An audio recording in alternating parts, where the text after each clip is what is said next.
வணக்கம். மார்கழி மாதம் 27ஆம் நாள் திருப்பாவையின் 27வது பாசுரம். கூடாரை வெல்லும் சீர் கோவிந்தா ஒன்றென்னை பாடி பறை கொண்டு யாம் பெரு சம்மானம் நாடு புகழும் பரிசினால் நன்றாக சூடகமே தோல் வலையே தோடே செவிப்பூவே பாடகமே என்றனைய பல்கலனும் யாமணிவோம் ஆடையுடுப்பும் அதன் பின்னே பார்சோறு மூட நெய் பெய்து முழங்கை வழிவார கூடியிருந்து குளிர்ந்தேலோர் எம்பாவாய். விளக்கம்.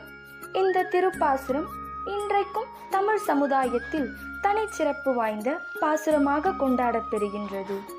விரதத்திற்கு வேண்டிய சங்கு, பறை, பல்லாண்டு பாடுவோர் மங்கள விளக்கு, கொடி, மேல் விதானம் முதலியனவற்றை கண்ணனிடம் இருந்து பெற்ற பெண்கள் அடைந்த மகிழ்ச்சிக்கு எல்லையே இல்லை. அவர்கள் ஆடுகின்றார்கள், பாடுகின்றார்கள். பார்க்கடலுள் பையத்துகின்ற பரமன் அடியினை பரவி போற்றுகின்றார்கள். மகிழ்ச்சியில் திக்குமுக்காடுகின்ற அவர்கள் கூடாரை வெல்லும் சீர் கோவிந்தா என்கிறார்கள்.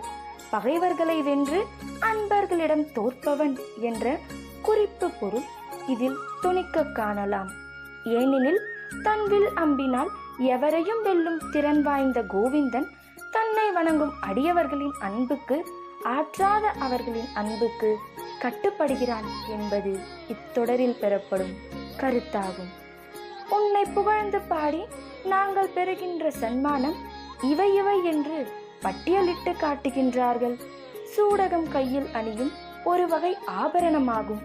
தோளில் அணியும் அணிகலன் தோல்வளை என்றும், காதில் அணியும் தோடு அணி அல்லது கரணப்பூ என்றும், காலில் அணிவது பாடலம் என்றும் கூறப்படும். இவ்வாறான பல்வேறு அணிகலன்களையும் நாங்கள் உவகையுடன் பேணி அணிந்து கொள்வோம் என்று குறிப்பிடுகின்றார்கள். திரு ஆய்ப்பாடி பெண்கள் முதலில் தங்களுக்கு வேண்டிய தங்க நகைகளை கேட்கின்றார்கள். அதற்கு பின்னால் நல்ல ஆடைகளை நயந்து கேட்கின்றார்கள். ஆடை உடுத்தி அணிகலன்கள் அழகு பெற அணிந்து கொண்ட பின்னர் பார்சோறு முழுவதுமாக மறையும்படி நெய்யூற்றி அந்த அக்கார அடிசிலை ஆக்கி எல்லோரும் கூடியிருந்து உண்ண வேண்டும் என்கிறார்கள். அந்த அக்கார அடிசிலில் ஊற்றப்பட்ட நெய் உண்ணும் பொழுது முழங்கை வழியாக வழிய வேண்டும் என்கிறார்கள்.